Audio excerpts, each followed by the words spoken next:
you are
What's up, everyone? Welcome to another edition of the Starlight Digest, a podcast bringing line talk and digesting Star Wars topics over 1,000 years. This is episode 296. Got it. I got it right at the end. Being recorded on February 26, 2025. I'm your host, Darth Moocher. I got Scott Solo here. What's up, nerds? Grand Admiral Franz is here. Yo. And Ernie will be interrupting the show a little later, so we will look for that because that 500 is not going to celebrate itself. It's just not. It's just not. It's not. Apparently, it's an ongoing celebration. It's ongoing. Before we get into it, everything, we got a lot to talk about. Oh, man. And in perfect Star-like fashion, it drops right before our show. So before we get into that, Scott Solo, our Shadow Council, needs addressing, plus everybody who's being digested in the pit. You got it, man. I'll take it from here. Actually, doesn't the news usually drop like the day after we record, where we're like, son of a... Sometimes. Most of the time it's right on time, though. Right on time. That's good. It was... We got stuff to talk about, so no, I'm not going to keep lollygagagging here. We're just going to shout out these fine folk that allow this to happen. We've got AJ from the Forbidden Panel, Brandon and Anya Epler, Brian C., Cliff, Commander Bly, who is always first, Crystal E., Don the Dad Dorn, Eric Grubb, Gavin Connor from the Holy Hour All Cure podcast, Justin the Vanilla Thunder, Mervine Bolanos, Matt Logic, Muftak is back, Nicholas Schaefer, Obi-Sean Kenobi, and Ryan and the Star Joes podcast. If you want to join our Shadow Council, take part in helping this fine, well-oiled machine of ours roll down the track like it's barreling towards some poor damsel in distress, just log on to patreon.com/Sarlacc Digest Podcast and donate a couple of bucks. You can also scan that QR code, but don't sign up through the app on Apple. They suck and like to take 30% of your hard-earned money that we could really use. So there goes that anyway. Apple sponsorship. I know, right? They're not going to sponsor us anytime. Sorry, Jim from Apple. I mean, I guess our bad. And not only that, but we've also got these people that are currently being gobbled up by the pit, by the Sarlacc in the pit, and that is Stu John Jedi, who was kind of first, but not really, because everybody knows who's really first. And it's not Hal Runner Base either. Hal Runner Base, even though he was second, he's still, I guess, I don't know, man, third, maybe because, of course, Commander Bly. All about the power. Always first with the power of the first. And then maybe I don't understand how that worked. It makes sense in Bly's head. I mean, he's like, you just nod and say, yes, Commander Bly, you are first. No. It keeps everybody happy. We also got Gordon Skalski in there. Chris, we can say I love you to Gordon right there if he found thank you, but I already got it. Oh. Okay. We've also got I messaged him back. Okay, he did. Darth Moocher's in two places at once. It's really weird that way. We've got Justin Huber, the movie guy, in here with us. We've got Don the Dad Dorn, Rhino Hobbies, and Hal Runner Base, who I've already covered. So I don't know why I'm covering him again, but let's see. Scroll down. We got Basil G. And keep going. I'm just going to talk through this whole thing because silence is murdering me here. Mando Mike is here. So we get all of his insight. Yes. We've got Junobi. What's up? She's back. Yes. What's up? How's it going? And we got Trevor Ritchie in here. We've got Joey Covarrubias, also known as Bootleg Joe, as in the man who, for some reason, isn't sitting in here with us. What's going on, Joey? Where are you at, brother? I don't know. We've got William Rodriguez in here, and of course, the mighty Santo 1414. That's a pretty hefty pit. Yeah, I mean, I know why they're here, because everybody's here to sign the holiday special card. That's going to be re-released. The holiday. Yeah. Hey, Felipe. What's up? Everybody, we have a thank you card going around that everybody wants to sign regarding Kathleen Kennedy. Okay, so be nice in the comments. We're all pitching in for a gift card. We're all pitching in for a gift card. Whatever you can give is great. So, before we get into other stuff that's happening in Star Wars realm, and there's going to be a talk of this big shift. And to start the big shift that I'm going to say that I think is happening, it's starting at the top. And Kathleen Kennedy, and it's pretty much going. It's making its rounds, but it's all the confirmed rounds. I think she even put out a statement in a article, Entertainment Weekly or something like that, which she said she's going to plan the retirement of stepping down from Lucasfilm at the end of this year or by the end of this year. So. Commander Bly with a great super chat. Whoa! First, before there was first, no one may come to first except through me. He paid for first. He did. That's how first works. Well done. I mean, but back on Kathleen Kennedy there, like I was telling you, Mike Zero nailed it, right? Oh, I mean, 12 years later.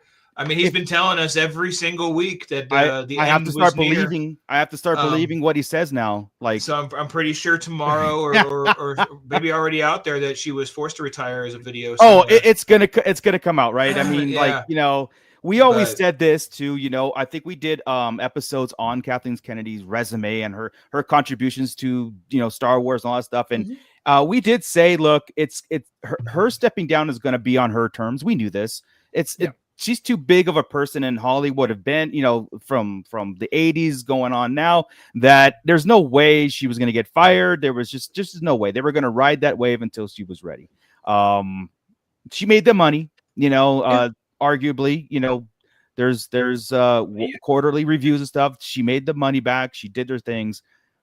We did a good breakdown of her whole We did. career, or We whole did. Star Wars bit, and it was all most of it. The good overwhelmingly outweighed the bad as far as absolutely, Joey, workable stuff. And I read something today about it, saying that she's been here this long because there's no easy alternative, right? There's no obvious successor. And that's still true, honestly. It's with her background, with her kind of knowledge, with her big films, because like it's the creative side isn't a lot of her job. It's dealing with everything else. Was the other part was reading. It's like they got to deal with the executives, with advertise, with everything, and that's a different gig than just saying, this is how the story's going to go. Yeah, we've been saying it for years. You got to take the good with the bad. Everybody wants to hop on the whole. Get out of here, Kathleen Kennedy. But without her, we wouldn't have Rogue One. We wouldn't have, The Mandalorian. We wouldn't have. Yeah, it's everything. Okay, we wouldn't have the Acolyte, but that's okay. That's okay. Yeah. But honestly, if you look at the, like you were saying, you look at the grand scope of everything, and the good outweighs the bad. So right. Yeah, Rhino. She's a great producer, just not for Star Wars. I mean, look.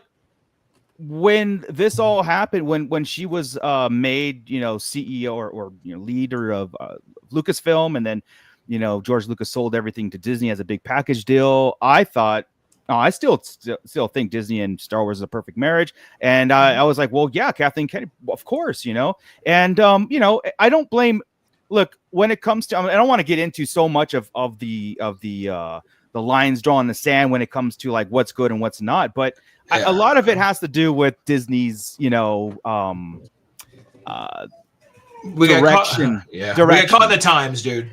That's right. A lot of it has to do with it. Maybe Kathleen Kennedy didn't say no or was like a yes person or whatever it was, but she had to answer to bigger fish, other than us. And we're in a world right now of 50-50 split. Right, like people are going to hate something, half the people are going to, they're no matter what right now, right? And that's how she's come up in that the last 10 years has been that way or more, really. But as far as us, so it's especially with social media and everything, there's no win there, right? And here it is, Trevor. This is so I actually had this thought going into, because he's saying I'm just praying we don't end up with somebody who's even worse for Star Wars, because the devil we know. Right. Look, yes, Kathleen Kennedy, we knew the lane. We knew things were happening. This happened with Disney as a whole when they changed when Bob Iger stepped down. We got Bob Chapek. Look what he did, and and Disney fans still are not recovering from that. And Bob Iger is now the bad person. You know what I'm saying? So, yeah, are we getting? Hopefully we don't get a Bob Chapek in there type.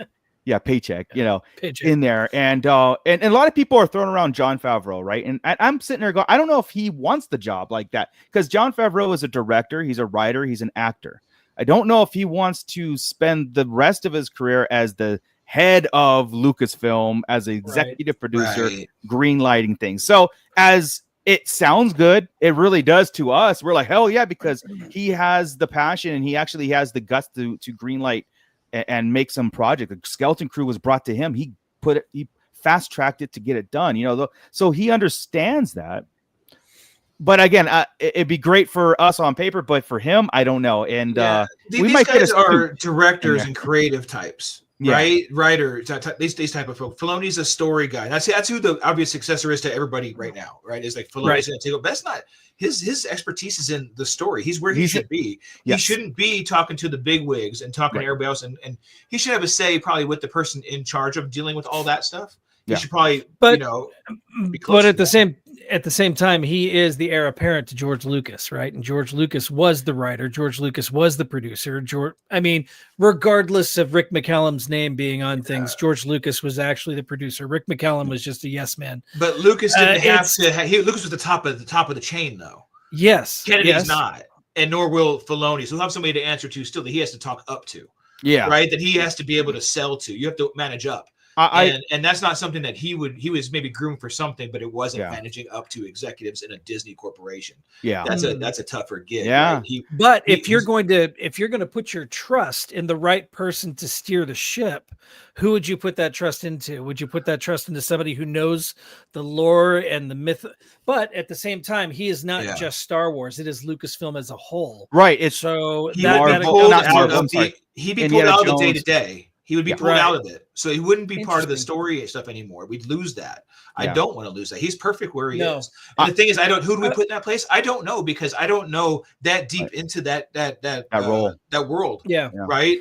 So is Lucasfilm doing anything else right now? Is Lucasfilm's sole focus just Star Wars? Because I mean, if you look at those slates, everything else that was Lucasfilm is either done or dropped, right? Willow's gone. Indiana Jones is done.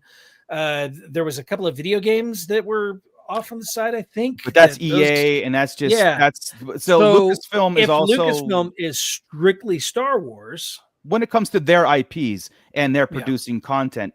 That's that, but Lucasfilm is ILM, it's Skywalker, where they help out all of Hollywood doing all this stuff. So the business of Lucasfilm is more than just making movies as far as their own IP stuff. And Kathleen Kennedy is part of all that too. Everything comes across her desk. So if ILM helped out on whatever Titanic 4, whatever it is, that it's still in that, the money's still going through those hands. Titanic 4? I'm just because I'm sure there's like 3 made video on demand Titanics first.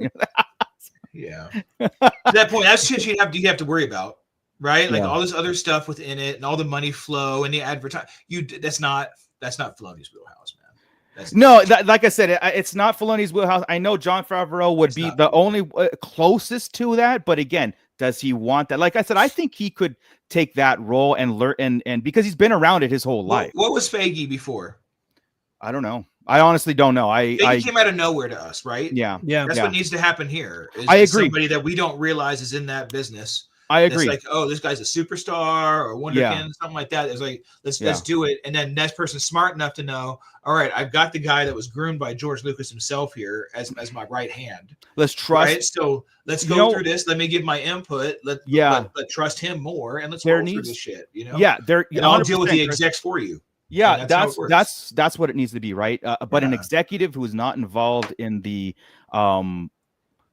we need to change these things if we're gonna. If they say, I'm not gonna give you an agenda. You make the story. Yeah, Dave Filoni already greenlit it. Then trust Dave Filoni to that. That's gonna fit in the overall, wheelhouse of what Star Wars is doing, and trust the process and get that in. But also,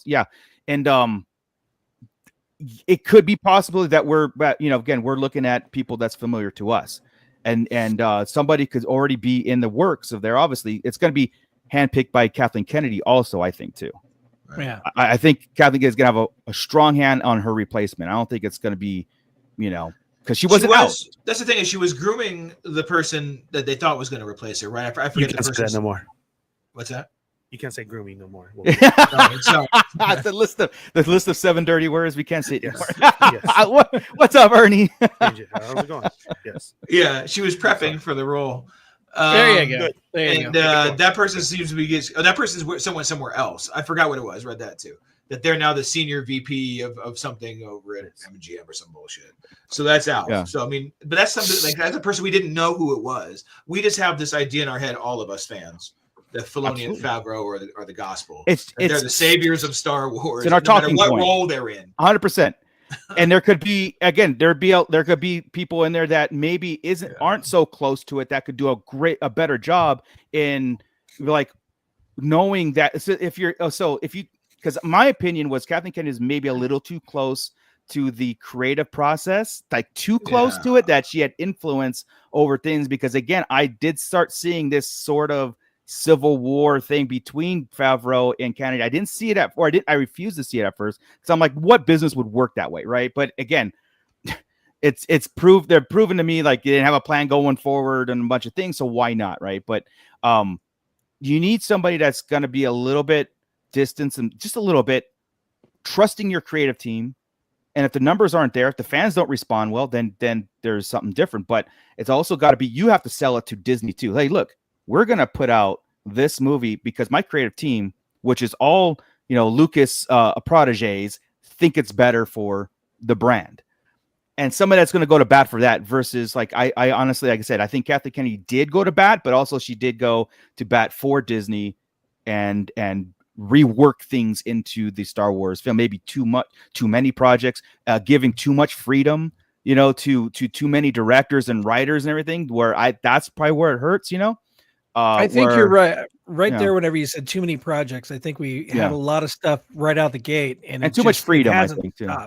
Yeah, and I think that whenever you have a slate that's almost nonstop, you're going to have to hand the writing reins off to whomever, right? Yeah, and I think you're right. I think those two things go hand in hand. Too many writers and too many projects. Too many different Star Wars visions. Is the one vision. Star Wars always had the distance in between sagas, and you had the one singular vision, right? Good, bad, or indifferent. This just kind of opened the floodgates, and I think that genie is out of the bottle, and I don't think there's any way to really stop that. Yeah. So I mean, I could see like if we did. Maybe not. Like each set of stories, like each set of movies, if we do trilogies again and have one director do the set of the entire thing, and then one writer director do the entire series. It's all these like 20 directors each series or 8 directors each series, all this stuff. Just get down to less cooks in the kitchen, I'm trying to say. Yes. Right. So if you're going to do more projects, don't do singular movies. Go back to the sets again. Yeah. With one vision over time. Yeah. And you need a CEO that's going to push that too. And basically push the less is more. Again, this is kind of like our opinion. We have way too many people playing in the Star Wars sandbox. Yeah, well, that and also it's like, hey, you want to do a Star Wars project? Yeah, where? Look, pick a timeline, man. Just figure and figure it out and let us know. Yeah, right? Taika Waititi and everybody else, they'll tell us later what it's going to be about. Ryan Johnson, we don't even know yet. They mention all these things, don't even know what the project is. They just get to choose it. You know. Well, let's check in here with the pit again. Also, Dr. Brantley, check it in. There's a big difference between helping bring someone else's vision to life as a producer and creating that vision for others to follow. Yeah, I think like and Favreau or the second bit. Yes. Feige has this thing where he brought his vision to it and really had no resistance in the whole MCU thing going forward, and it worked. And because I think he was left alone, I checked his resume, and his resume is entirely from the very first X-Men movie is nothing but Marvel. Yeah. So except he worked as an assistant on You Got Mail. Otherwise, everything from Spider-Man to current has been him. Yeah. Eli Martin checking in also. We are going to end up with somebody worse. Yeah, that's a fear. And that somebody's name is Carrie Beck. I don't know who that is. I have to look in that. Again, it's if you leave things open there's a power vacuum there, and if but there won't be a power vacuum. There'll be a succession plan. I just think Disney's learned their lesson at this point to withdraw, and we're seeing some of the withdrawal. We are seeing it in most of the products that they're doing. They are going back on a few things. They're letting things right out. But I think, like I said, when we get into like the whole Andor breakdown, and we get into like, I think there's a good switch happening, especially for us, for Star Wars, right? So Carrie Beck, her resume includes Star Wars Rebels, Forces of Destiny, Clone Wars, The Book of Boba Fett, The Mandalorian, Ahsoka. Okay. I mean, she's as what? A producer? Tales of the Empire, co-executive producer, and Skeleton Crew. So she's there. She's there. Yeah, I'm not seeing. Well, Eli, I haven't heard any interviews with her, so I don't know what her deal is. But here we go too. We're talking about Kathleen Kennedy happened to be a producer, but that's not her role. What they were talking about her retiring from. Her role is bigger than she's something. CEO of Lucasfilm. Right. It's different than being a producer on 10 films. Right. When she was doing the things in the past with Jones or whatever she was doing back there, Goonies. It's different shows, man. Or a different role. It's a different level again. Even in my role, I'm a management person, right? Yeah. I'm a director level. You put me in a CEO role, I want to know what the fuck I'm doing. Yeah. Right? That's a whole different ballgame, whole different set of people, whole different set of rules up there. Yeah. And that's not what you put somebody in that's not absolutely ready for that to get thrown. No. Justin is saying, how about 20 Gilroy? And someone had said Howlrunner. But those are all he doesn't like Star Wars. Yeah, I've said give him every director's role because that's the thing. These are guys that are good directors, maybe good producers, but this is true. He doesn't head of Lucasfilm is different. Yeah. Mando Mike will take the job, no less than $20 million a year. So I'll do it for $200K. Yeah. Justin Herbert, Doug Chang or John Knoll. I see John Knoll. I like John Knoll. John Knoll is he's been there since the Lucas days and very creative person. I think he's responsible for a lot of the Adobe programs that we use today. He's like wrote all that stuff. But he's got a very keen mind, and he's one of those dudes that knows because he's been around the producer role and that stuff. So we'll see. It'd be cool if he was, because that dude will give us what we want. Absolutely. Yeah. Well, shit, he's responsible for Rogue One, isn't he? I mean, he was 100%. The one that brought Rogue One forward. He saw it. Yeah. It was a side project, and Kathleen Kennedy said, "Yeah, go for it." So I mean, again, yeah. Thanks, Kathy. Thanks, Kat. Rick Jones, check it in. They can get James Gunn when Superman underperforms. Ooh, shots fired. There was some talk about Kevin Feige too, about just taking over the entire, like all of Disney's, stuff. But I mean, hey, no, because he ran Marvel phase, whatever the hell we're in, into the ground. Yeah, maybe he's overstayed his welcome too. All right, so yeah. Well, actually, if you can come in and do a phase 1 as well as he did with phase 1 of Marvel, and then just drop it, and then this will be done. Well, you see that they're going to be doing a repeat. They're bringing people back. They can't anyway. Pletho, check it in. The job isn't creator; it's creativity enabler. Exactly. That is what 100% the job description is. Kathleen Kennedy was a creativity enabler, but she had that open door policy though, like. You get a. That's what I'm saying. We have all of our heads in people that are creatives. Yeah. We're all thinking creative people. Absolutely. We don't know the business people.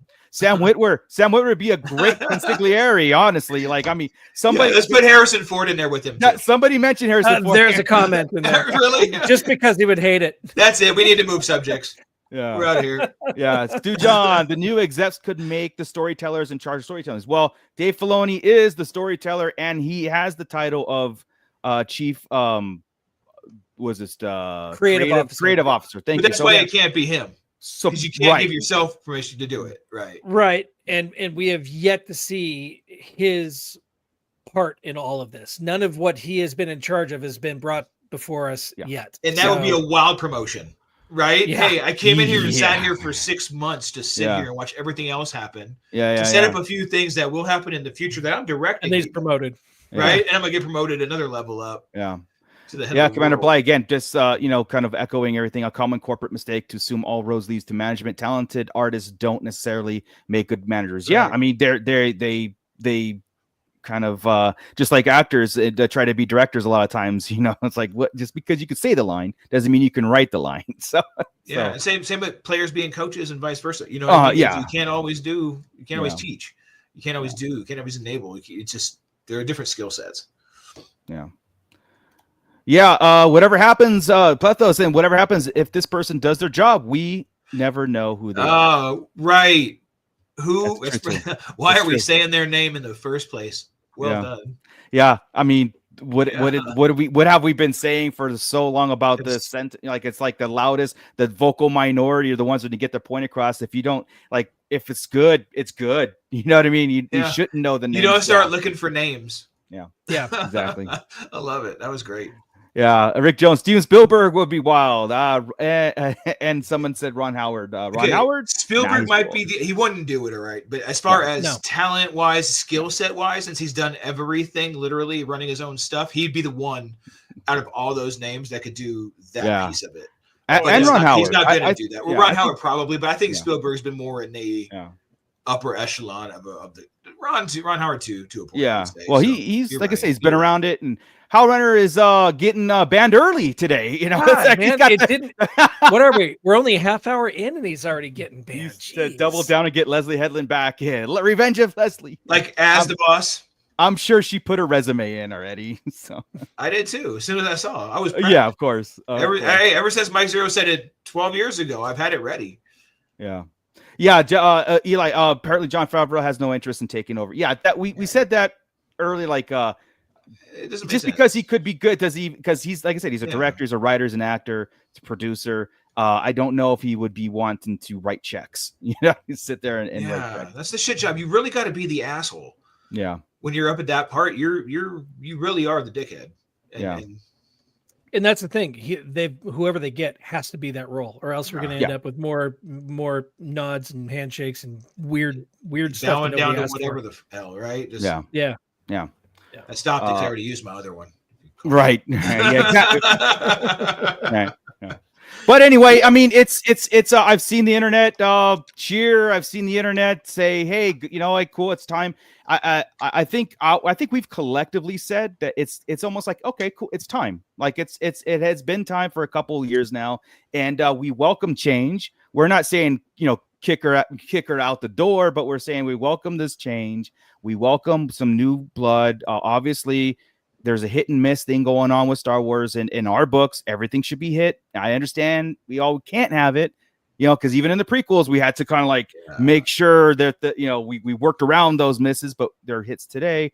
I think this removes some noise. I do think so, but it can create more, and it'll always create more because half the people will dig the change and half the people will hate it. Yes, yes. No matter what, because they'll stay. You know, it's always like that thing, right? So, how much of her influence is going to be still left over after she's gone? But now, I think we are into the realm of Star Wars where I think things are going to be, and everything's going to be new because there's going to be a lot of time in between. It's a lot of new stuff, and we're already falling into Filoni's creative part, right? Yes, now, right. Yes. So it's different. And whoever comes in is going to get a credit for all whatever's going on right now. Yeah. Right. Yeah. It's about the Ahsoka 2 and the Mando movie and the Heir to the Empire stuff. And that's going to be under their watch, but it started already. Yeah. You know? Yes. Yeah. Yeah. You know, go for it. I think what's going to happen is we're saying all this and trying to guess. And I honestly feel it doesn't matter right now because I think the first thing that tanks, they're going to get blamed for it, let go. Mm-hmm. And it's going to be like this major step in from somebody else. And we're not even going to know who that person was. It's like, amazing she lasted as long as she did. Yeah. Well, I think she was untouchable. Honestly, that untouchable. That's what I do believe. And that's why we're getting the retired or made a choice to finally let it go like that, you know? Yeah. And that's what I'm saying. This person is going to, whoever ends up getting it, and the first thing that tanks, they're going to look at, you have to let them go. I think we may see. I don't want turmoil like that, but I understand what you're saying. Yeah, but it could be, you know, that's their go-to of. Sure. You greenlighted this, and we've known about the project for how many years now? But unfortunately, you just took it, so you should have fixed it. And I think we may see a couple people in the position before we get our okay. It's possible, you know. It's possible. It really is. So someone gets into that role, but again, you know, it also takes one hit to make them stay a long time. Like, you know, like whoever, like I said, a Mando Grogu movie, say that comes out and it's like this big turnaround. I mean, it's, you know, phenomenal at the theaters and it makes tons of money. Plus, it's good. Kathleen Kennedy won't get any credit for it, but it will say executive producer Kathleen Kennedy because it's her. Paid for it still. She'll get residuals. Right. Yeah, because again, she's end of this year. Yeah. Yeah, I honestly feel like at the end of the Grogu Mando movie and after the Heir to the Empire thing, I think it all needs to just pause. I think they need to hit pause for a couple of years, gather their shit together before jumping into a, you know, 9, 10, or what is it, 10, 11, 12? Yeah. Or you know, give it some time to breathe before we jump either far in the future or far in the past. Yeah. No rebound sex. Yeah. I mean, man, even if we just have like 3 years, you know, just the normal span between a Star Wars movie. The normal span between a Star Wars movie before jumping into something else. Well, now we're animation or something like that. We are addicted, and we're getting all this, but we're getting shit. I'm happy with a lot of what's come out. You know, very few things have really irritated me. I think that's kind of all of us here. Very few things have been absolute terrible. You know, that's not how we report on it. You're saying what quality over quantity and quality over quantity, and give it time to breathe. Because if you keep hitting people with different eras, and different stories. Yeah. People are going to get confused. People will not show up because they don't understand where things sit. What's going on? Yeah, right, dude. After this, pause if we need to. But the key right there is what you said: is pick a timeline now and live there for a while. Yes. Don't jump around like we did with the original trilogy. Was in the same 6 years, right? Yeah. Do that. Pick a time in the Old Republic. Say boom, and here's where everything we're doing right now is going to be Old Republic in the same time frame. Yeah. And then the next set, where we're going to be, and just do that for change that every decade or every 6 years. I honestly think that's probably the master plan moving forward, because Andor was condensed into 2 seasons. We got they took, it's like, look, we're going to minimize the Disney Plus shows. We're going back to the movie theater, kicking it off with the Mando Grogu movie. And I'm assuming we're only going to get Mando Grogu, Ahsoka season 2, and then Dave Filoni's movie. And that's going to wrap up the whole Mandoverse timeline. I know that we had maybe in our heads at the time, we had like a 10-year span where we had like Mando 4, maybe another series, maybe like the all these things. You think they're speeding up to the end to get to the next big thing? I think so. I do, because I do see a pause. Like someone said, timeout.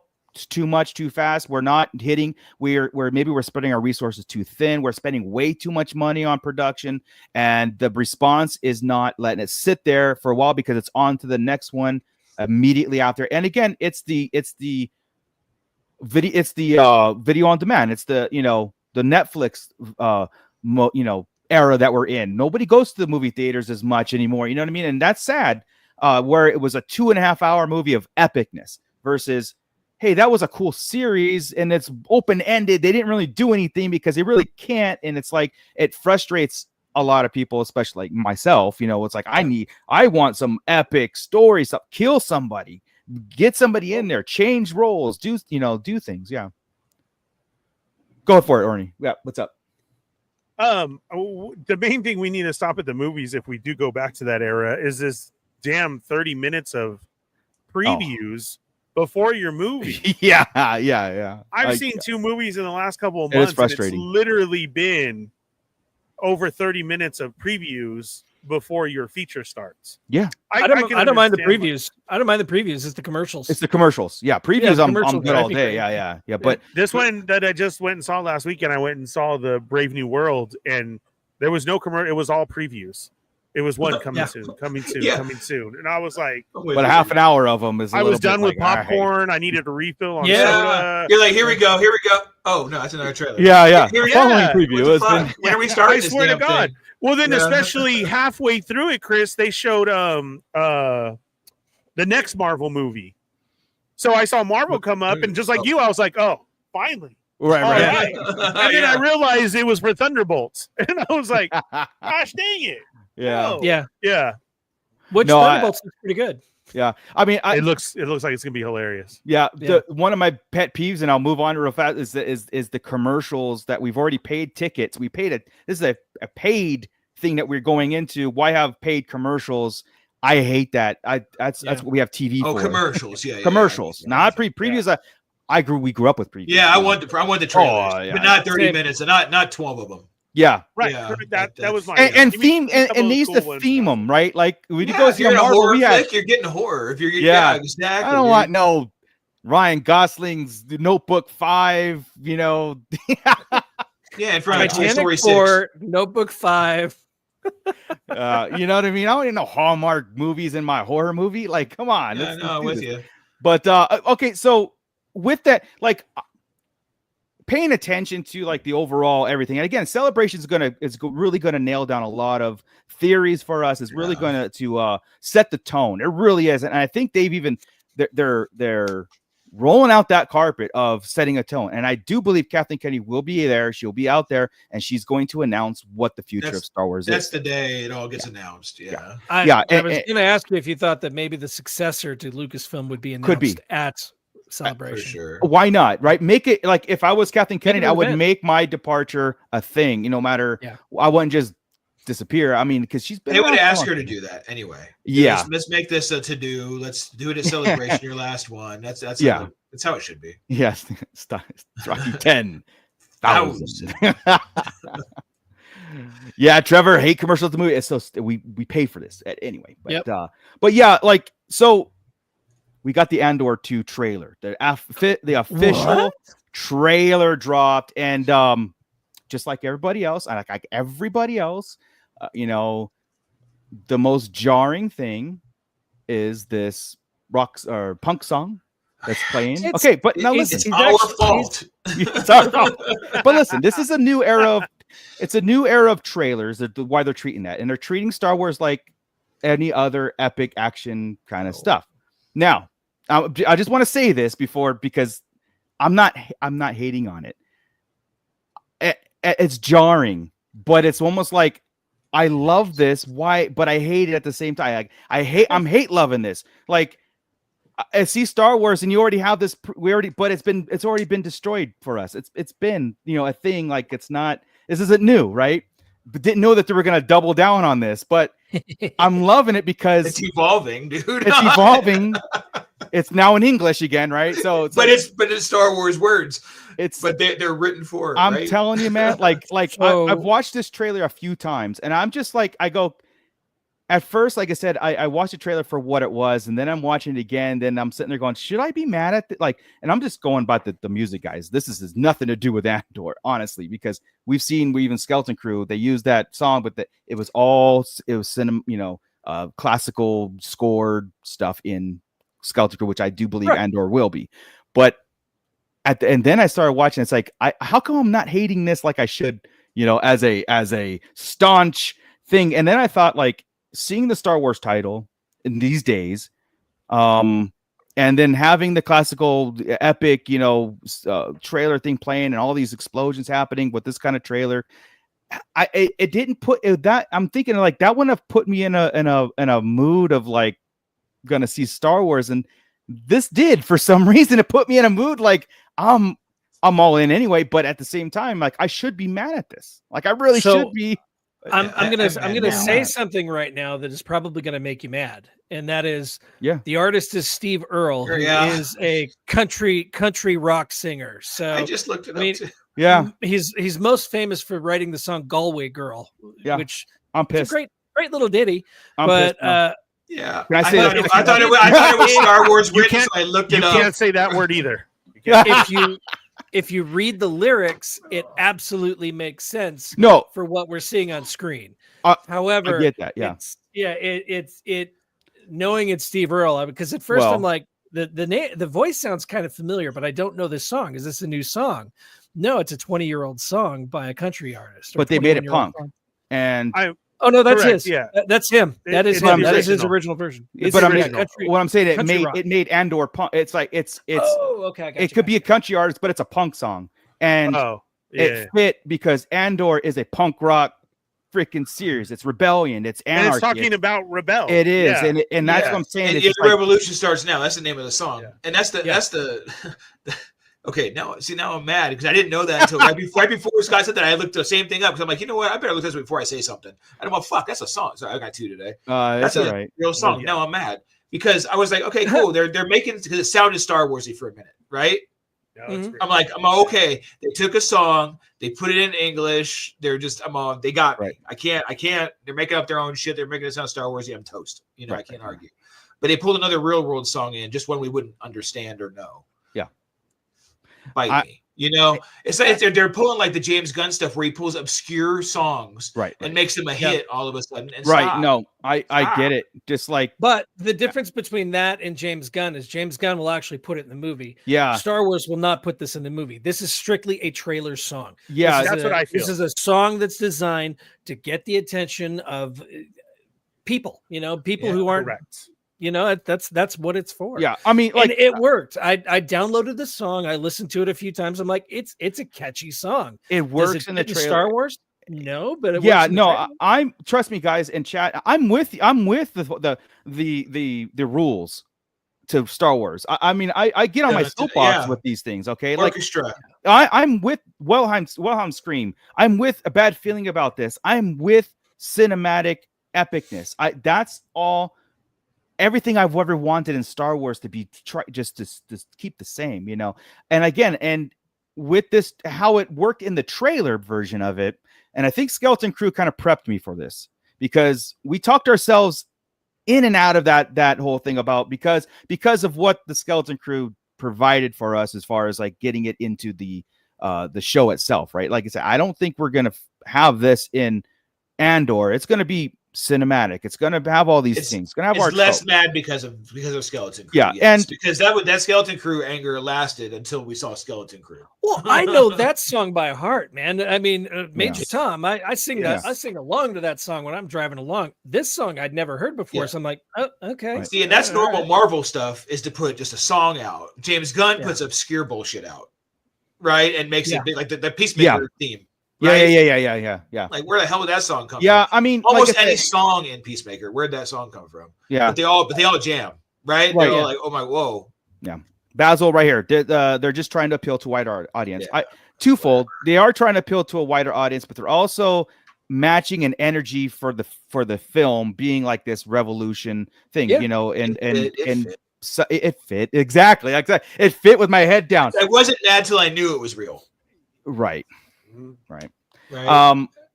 But I'm for it though. Okay, yeah, exactly. Like, you know, and I did, like I said, I see this kind of like more of aggressive. It's all okay. I'm gonna put this in wrestling terms. Okay, Joey should be here. I feel like Star Wars is gonna be into this attitude era of shows, promotions, where it's like more in your face, more aggressive, more a little bit more gutsy when it comes, because like I said, Andor is a gutsy show to begin with. This fits a new beginning of like this, and I get it could be subtle. It doesn't have to be all like just, you know, death metal next one, which I would love, but hate at the same time. But I'm saying like it could be this new era of like, all right, well, you know something, Star Wars deserves a little bit more energy, deserves a little bit more, you know, it just gives you the option now when you walk into a cantina or a club, you can have different music playing, right? Like that's where that all belongs. Yeah. Right. And when you walk into a place where Jabba's palace, we got the music, the cantina, Maz's place, you know, you get music in those joints, and that's totally fine. Yeah. Welcome, Nerd Alert. Yeah, exactly. Like I said, the check marks, you know, classical, not punk, and takes it out. You know, like I said, they Ahsoka used a punk song in Ahsoka, and that worked because she was listening to it, and it was Star Warsy. You know, there's an evolution. It's in the show is different than the background soundtrack.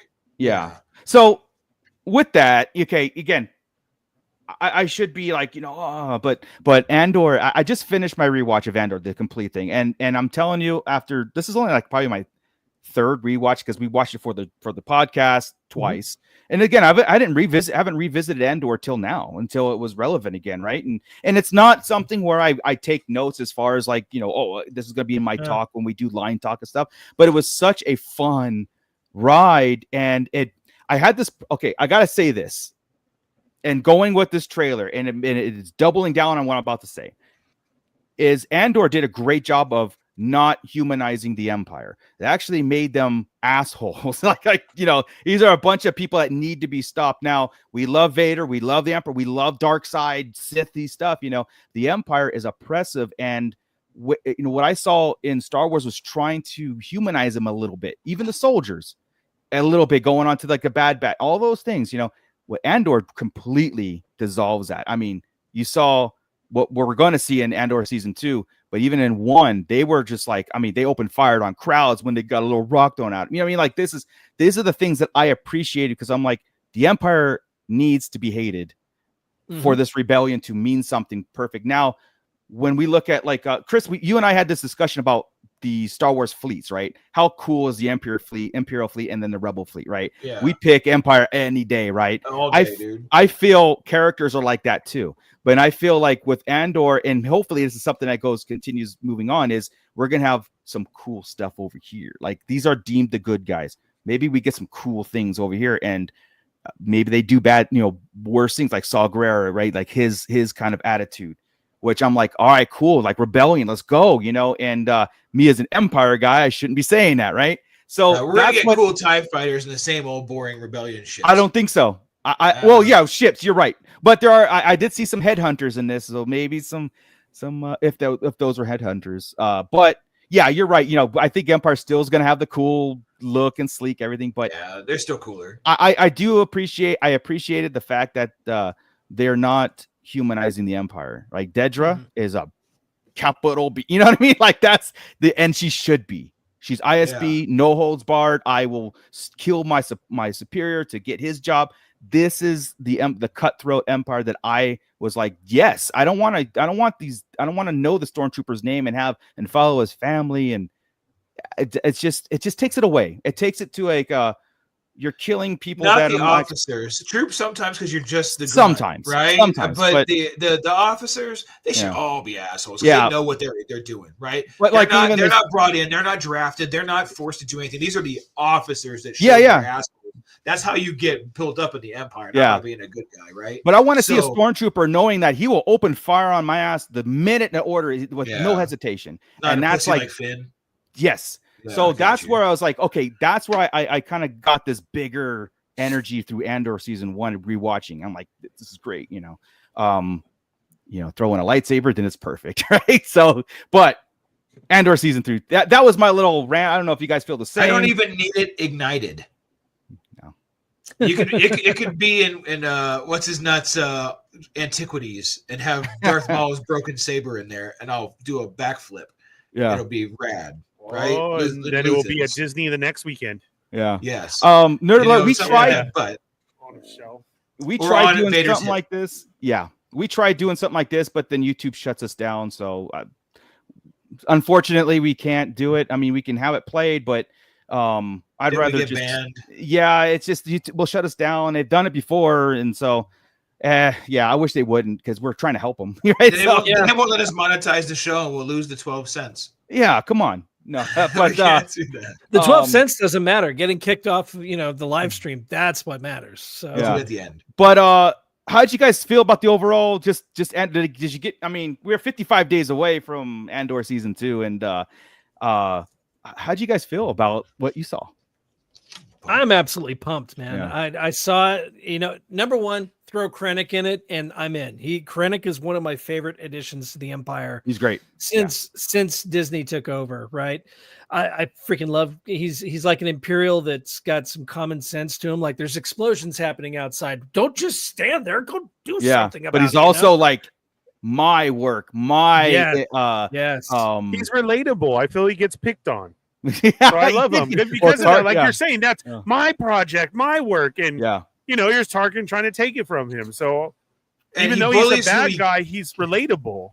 Yeah. So bullies who he can, right? When he goes after Galen, right? That first scene with Galen on Galen's planet where he was hiding farming, that was just a fantastic. But by everybody in the whole movie is really that first scene set the tone, right? I'm just thinking about the great acting. But then that whole back and forth with Krennic and Galen and Mira. Oh look, Alira. Oh look, back from the dead. Back from the dead. It's a miracle. Yeah. I love it. And then you read Catalyst and you get introduced to their relationship before where they're actually friends, and he's right. Yeah, man, he's a great character. So seeing him standing in front of the window with the Death Star looming in front of him. And Catalyst, what does he say right there? He said, "What a lovely party!" Or wait, what a swell party this is.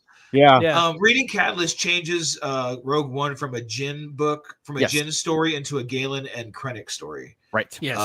And you don't notice it when you're watching it, but sure shit, when you read it and then watch it right after, you're like, oh, all you're doing is focused on Galen and Krennic, and everything else is just secondary. Yeah. Real fast, Basil, was this just a teaser? You think we will get another? Maybe it felt like a teaser, kind of like it was the length of a full trailer, but it felt like a teaser because again, it was just music and scenes.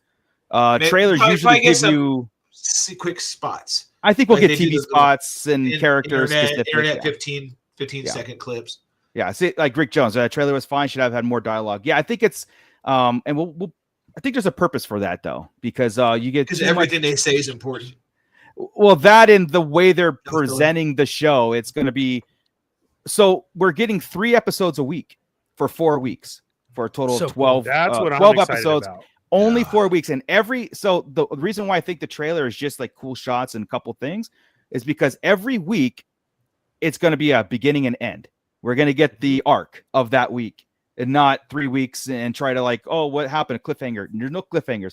Every block of shows, every 3 episodes is going to be a year gap, a year time jump up until the events of Rogue One, like leading right up to Rogue One. So that's exciting, and that's a great way of presenting us, especially this kind of format where we'll sit down on Tuesdays, watch 3 episodes, and that's that arc. It's going to have a definitive end for that time period. The next week, when we watch another 3, it's going to jump a year, and we'll watch that time period up until Rogue One. And I think that's great. Like instead of stretching it out for 12, and then because they get lost in it, like, wait a second. We just, because I felt like Andor season 1 did that when he went to prison. Like, he was all of a sudden, he left the heist, and then he's walking on a beach, gets arrested, and it's like, wait. There was like a kind of like it was really jarring, jarring time jump there. So this is a great way of doing it again, condensing all their. I think what they wanted to initially do is have like 5 seasons, and each one have this huge epic thing, and they condense it into this format, which I think it's going to work out really good. And it's only going to be 4 weeks of Andor. That's it. But I mean, that's 4 movies. Oh yeah, right? If we're looking at it like that, 4 hour-and-a-half, hopefully at least an hour and a half. Yeah, even if they're half-hour episodes, you got to figure they're at least 35, right? I would have. So I was in my head around the same. So, but that's a regular movie. You get more than a trilogy worth.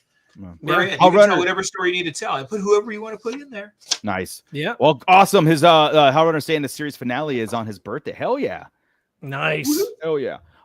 Yeah. So I like that. Why is he still here? I thought we sent him away. Oh no, he gets. He's like 9 lives. So we had talked before about seeing the Death Star, and that's an obvious done, right? Yep. And ready, completed, just about, and we know we're close enough. So we're definitely. I'm sure we're in the conference room, dude. That's my one wish. And I'm gonna say it until it happens. I'm gonna put it into existence. We're in the conference room with the Emperor. On the Death Star. There's the missing seat is going to be Thrawn's missing seat. Thrawn's higher than Krennic. There was I gotta say this. They were putting. So I was watching Screen Crush or Screen. God, I forgot the guy's name. Does an amazing job. I think it's Screen Crush or Screen Rant or something like that. But he was breaking it down, and he was saying like, there seems to be, and it was like a speculation that there's that in that big opening shot when Andor's walking in that thing and the explosion happens, there's some celebration, there's some flags there. There seemed to be that celebrating Empire Day. Okay, that's what the speculation is. And then you can run Rebels simultaneously when they're celebrating Empire Day at the beginning, for Rebels. Time it out with Lothal. Yeah, and then that high grass planet that the stormtroopers are shooting, it's high grass. It could be Lothal. Oh shit, yeah. Okay, and we go to Yavin 4 on this because they showed in the trailer. They did show it. The Rebel crew could be I had like I was ready we better see that. That's the Rebel crew was a given. That should happen. Yeah. I thought that was a cool. Yeah, because the last thing we heard from Thrawn in one of the books, the last thing was it was I forget which book it was, but it was the one before Rebels. He tells the Emperor, he's like, now tell me about the Death Star. And right? And the Emperor thinking, how's he even know about this? And it kind of cuts away.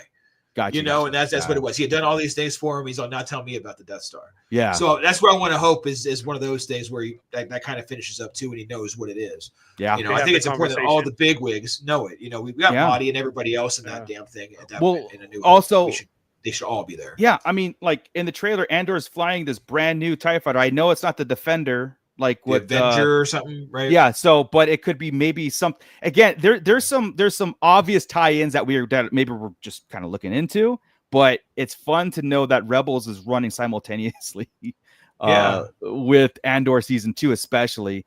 And there definitely could be some weaves. Again, I know Tony Gilroy is not a Star Wars. Like I don't know if he thinks that way, but some people are. And but some people are. You have to have them around you. Yeah. Spots, guys. Yeah, but it's all there, right? I mean, like I said, the tall grass. I'm like, oh, is that Lothal? Okay, so I was just, But I didn't even think about it, dude. Was there anything behind them? If there's a building, there's like a farm. There's like a farm in silos, and it is a rounder kind of a building and stuff. But it's the only thing that it has is the tall grass, the wheatgrass, like Lothal. That would be. That's a really good call. Yeah, so you're right. No, what I wanted to see was it was flat ground. And that's what it is. Is this all flat? Oh no, there's some white hills. But Lothal had little. I gotta see Lothal. Yeah. Oh no, those are buildings. Has a lot of hills. Yeah, Basil, Dantooine was also. You're right. Dantooine is a grassy planet, and that was a former Rebel base. Yeah, so there's speculation of that too. Oh, even better. That wins. I that love wins. that. Yeah, because I don't need Lethal, but I do need Dantooine. That'd be cool. Yeah, Rhino again. Harrow is mentioned Rogue One. Chopper is in Rogue One. And we saw the Ghost. So you're right, and they are on Yavin. They are at the base. It's like and Andor is on the base on Yavin 4. So it's all prime. It's all prime. Yep, it's all set. We should. I mean, I know that's us. Just I want fanboy bullshit. 100%, dude. Fan service, but you should get that because we're in Star Wars connected damn universe. Especially because Andor is so grounded. It has to be connected to the. I don't want to say the cornier side, but the more Star Warsy rebel side. Yeah. That connection right there would bring it. Like that's a really neat. I don't know how to say that, but yeah, no, I agree. Meld. Yeah, I agree. And like I said, what was missing in the first season of Andor was this, the Star Wars of the other side of Star Wars, right? Yeah. This, of course, it's 100% political, and it's the rebellion. It's the stuff that it's in between Clone Wars. But there was no, like I said, the magic. We talk about the Force, obviously, but also the eye candy on the aliens and the new, I mean, it was really pretty. The show itself was pretty, but like I said, a council with Thrawn, a mention of him, a hologram of the Emperor. The whole thing he doesn't have to be on DS1. He could just be a hologram talking to all of them.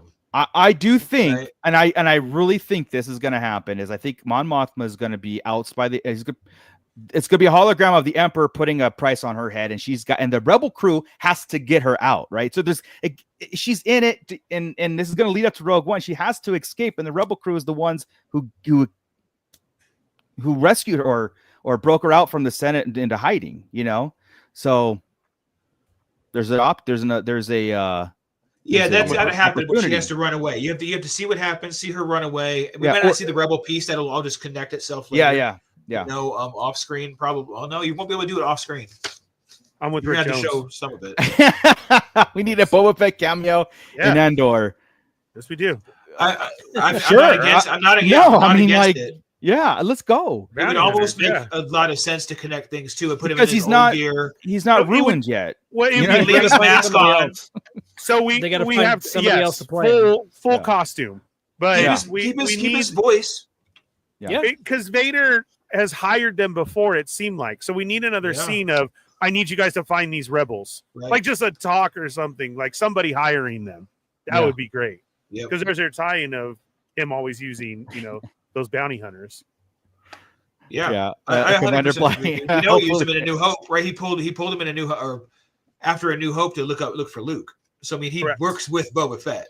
Yeah, it would make that make total sense. I mean, if fighting this rebel crew, you know who would be one to hire? It would be Cyril. Would be the one to hire Boba Fett because he's obsessed with Andor. Like he's obsessed with them, right? So why not hire a bounty hunter to do your dirty work? I mean, you know what? Cool.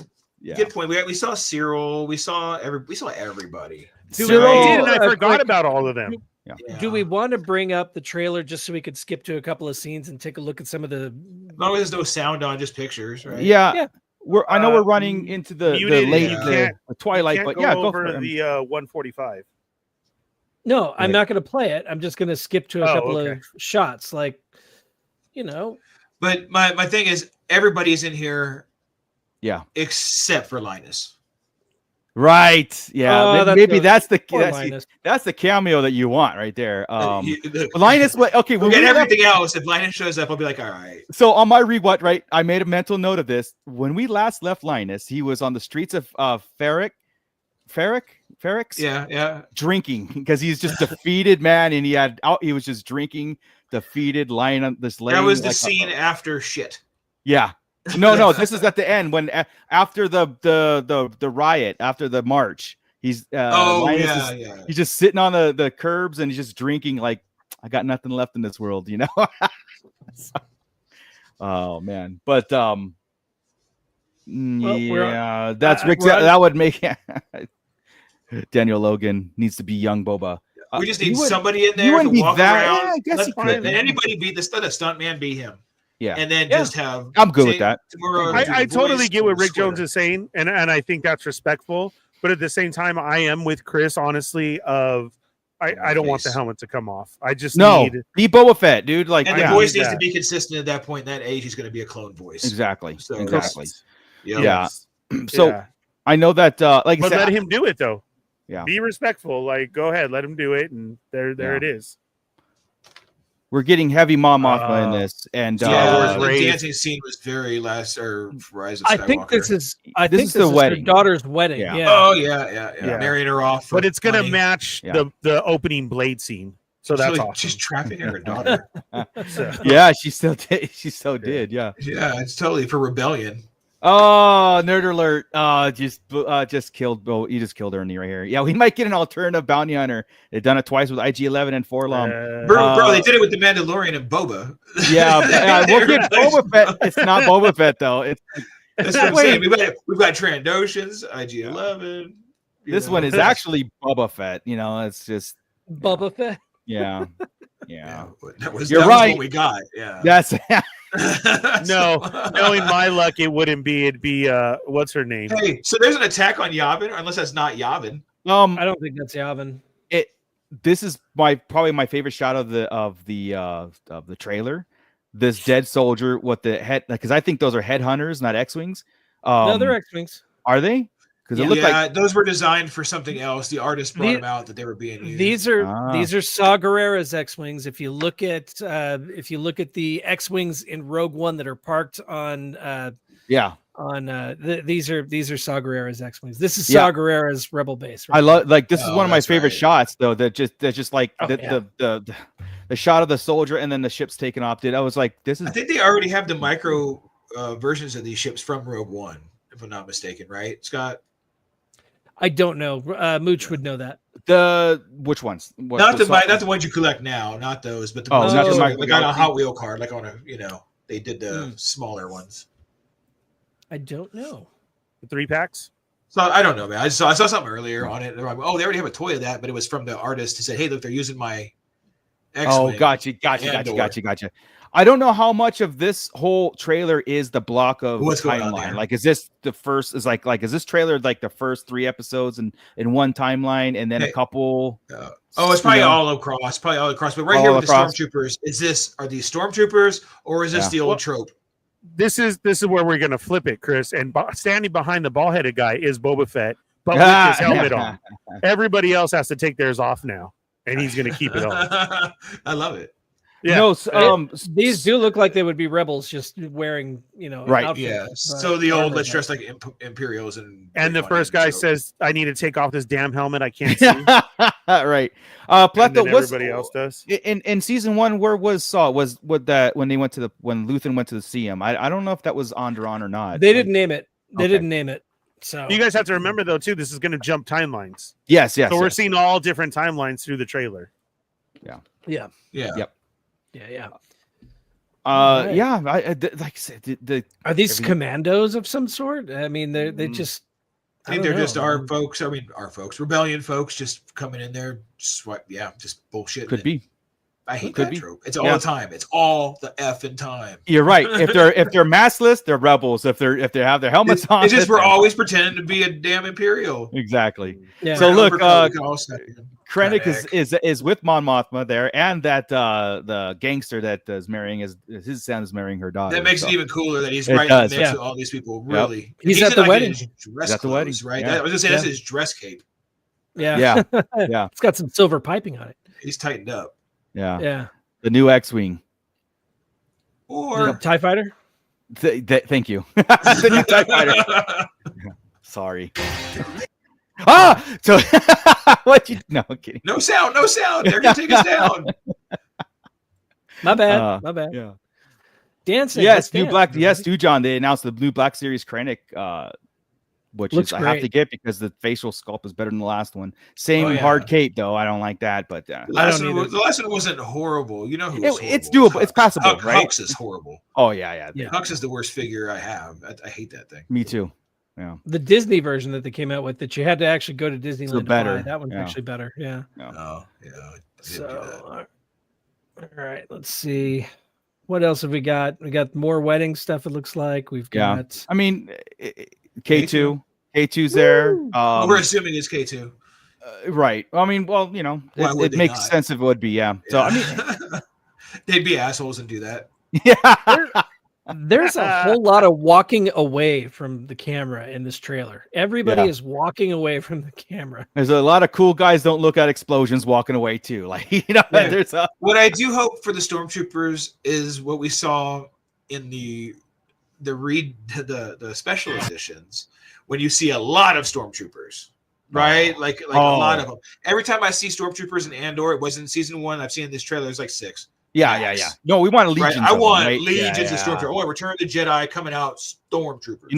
One of my favorite scenes in Rogue One was the TIE fighter swarm when it was at the Battle of Scarif when the TIE fighter. I mean, hundreds of them. I was like, that's what it needs. Any shot you're getting like 6. Yeah, you're not getting a ton of guys. Right. No. Rhino Hobby. I hope he gets K2 early in the show. He's my favorite. Yeah, I do too. I do too. I want him along for the ride this whole we need season. him. Yeah. It should be dark, right? You're gonna need that break. Commander Code, I agree. Eric can walk away from Scott. How are you doing this? How am I doing what? Has nobody noticed this? You did get everybody with their back turned, and then the whole set right now was everybody screaming. Literally, I know you're just going forward, but it was everybody screaming. Yeah. Yep. Cyril's mom's gonna be somebody important, right? I mean, she looks like she got upgraded, right? Well, who's her uncle? What's this guy do? Where's he actually work? Is he, he's something important. He's up in the Imperial ranks because it's Uncle Harold or something like that. Yeah, he's gonna be. I forgot his name, but I mean, he's the one that pulled strings to get Cyril back into the fray of, working for the Empire, basically. What if his uncle is Krennic? Oh no, because it's Orson Krennic. I don't remember what she said. What they said. Yeah, but he has a middle name. Maybe she called him something when they were young. It's a pet name, right? Yeah, I mean, honestly, that would be. That'd be pretty wild. Yeah. Maybe Thrawn's her uncle. Yeah. Just kidding. All right. No, but how are we there? Overall, this is fantastic. Like I said, I said what I said in the beginning as far as because I couldn't really the first time I saw it, I really couldn't understand what the scope of it because of the music was so jarring to me that I'm like I don't know. I like why I'm having a meltdown here, but it's good at the same time, and maybe I felt guilty because it was good. Yeah, and it's not that I'm saying it works perfectly. I'm just saying it was kind of working, but my preference, of course, I want the whole traditional Star Wars. But again, I've been told so many times. I missed who said it, but Mandalorian doesn't have a traditional orchestra either, but it's all instrumental soundtrack and it fits the vibe. Yeah. Right. So it has Uncle Harold. Uncle Harold Krennic. Yeah, that's it. They could have taken some of the songs or some of the music, the score from Rogue One and utilized it, right? I mean, it would have fit the vibe of the show. Well, Andor has a theme. He has his personal theme. True. And they could have, and again, here's it. I get what the marketing was doing. Again, if you want to tell the world, Star Wars, we're coming back, and we're going to come back hard. This is the way you do it, right? You hit up to things like, we're coming back with a punk rock themed music. From an old country singer. Yeah. I mean, not until you brought it up, not until Scott brought it up that again, it's like sometimes, less knowledge is more power. Yeah, it was unfortunate. Ignorance is bliss. Yeah, yes, it's easier to swallow when you think they're listening. They just made it in English. I can't. Yeah, and then they did it like. Oh no, like I said, Skeleton Crew. They're like, well, you told us if you're gonna do a song, let's put it in Huttese. We're like, got us. Yeah, but I just guys, I'm in. Of course, this is Star Wars to me, and the what I was talking about, how the things were running simultaneously, like Rebels and all these things. That's how I look at these shows all the time. It's like, Vader's there. He's there. Things are happening in the background. Yes, we're maybe not seeing him and stuff, but it's working. It's working. Commander Bly, dying over here, fellas. Got to hit this rack last. Thank you, Bly. You know, same as he's Bly. I think Scott should just give you like an extra tick on the last, just because you've been. Because he started it. You can't give out free ticks. What is wrong with you people? Oh Lord. All right, Bly. Thank you. For those who are not in the know, we're having what is called a last off. The last person to type the word last before the live chat cuts off. Because it keeps going for about 5-10 minutes after. Yeah, it does. After it's we're done. a long time. We are tallying up the vote, or the lasts, and the last person who does it will get this. It is the 1 in 5,000 Chase Merrick's Fiend Fighter. You're going to get that. And then I'm going to throw in this old prize that I never nobody ever claimed it. I got the card, Steve Sansweet autographed card. That's going to go in there. Miss Sunflower never sent me her address to send it to her. And there's also going to be a couple of stickers. I wonder why. Other stuff. It's Steve Sansweet. Hell Runner just wants to buy it off you. Yeah. No, you got to play. Before I sign something too. Before I kick it over to Ernie to get us out of here, this was awesome. I think the conversation is just beginning on this, right? And we get closer to, of course, Celebration and getting closer to this. I think we're going to break down some more theories and concepts and really headcanon our way into the Andor. Yeah, there's not much to get from what we saw. It's just a lot of cool stuff, honestly. Rebels and Imperials, Mon Mothma and Krennic. Yeah, everything matters but Andor. Oh, Gordon's got a question here. Yeah. Gordon says, big question. Are we going to get a meetup for Revenge of the Sith return to theaters this spring? It actually comes out in April. And like Chris said, we should. Gordon, yes. If it's playing somewhere, because sometimes those anniversary things are sporadic and not, if it's somewhere like, Ontario or something, I think we definitely should. But Gordon, you'll be the first to know. We'll contact. And we are doing a May 4th event this year.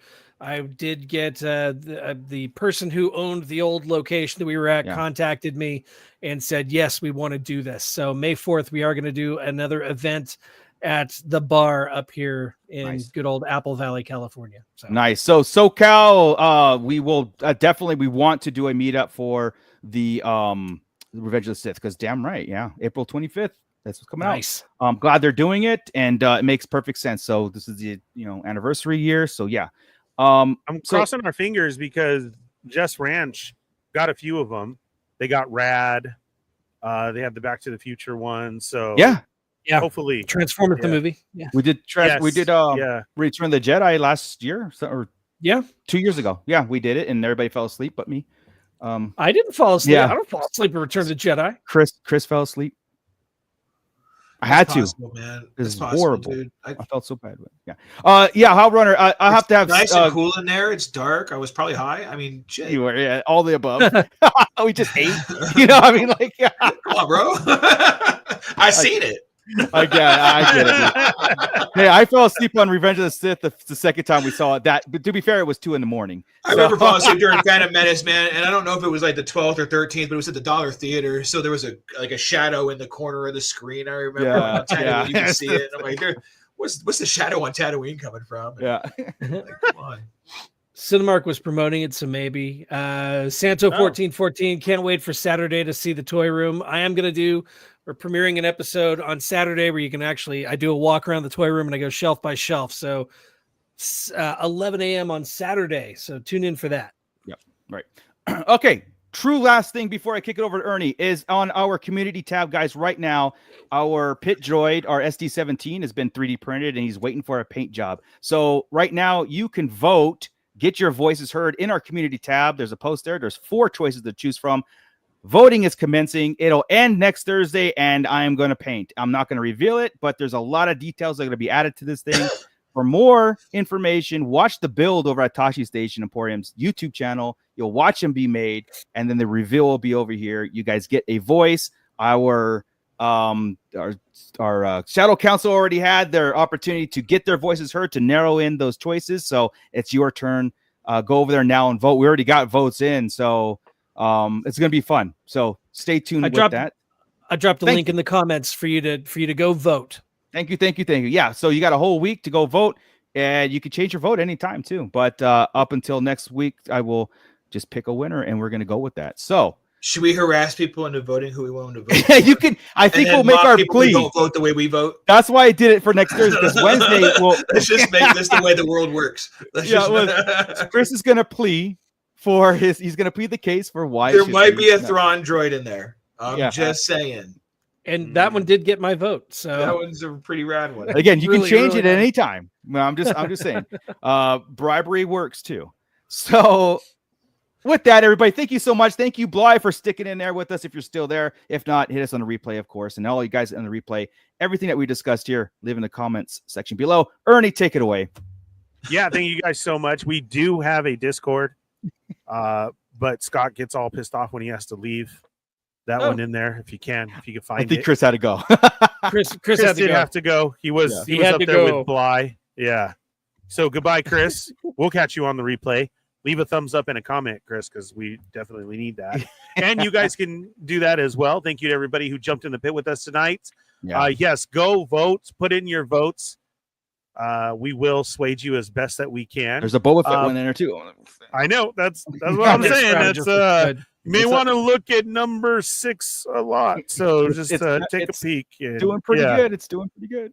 Yeah, it looks awesome. But for reals, that's exciting. Don't forget, like we said, check it out 11 a.m. this Saturday for the brand new tour drop that will be going on 11 a.m. Check that out, and then we'll catch you here next Wednesday. And while you're seeing us around all the socials and everything, if you happen to see those TV spots that are probably dropping for Andor, or maybe little things in between your feed, hook us up and let us know so we could see them too, because you can find us everywhere on all social media, from Facebook, Instagram, TikTok, Twitter, everywhere. So let us know, because we want to check it out too, to come back next week and talk about it. Don't forget to check out all of our other shows that we got going on, not only Saturday, but Mondays as well too. Then, of course, Wednesdays here. And if you're new, hit the thumbs up, hit the subscribe button, hit the bell for notifications, and hit all so you don't miss when we're on. And during the week, we have you covered on all things Star Wars, because you have a ton of content to go check out, toy reviews, special shows, and much, much more. Thank you guys very much for being here. That's it. We'll see you next week.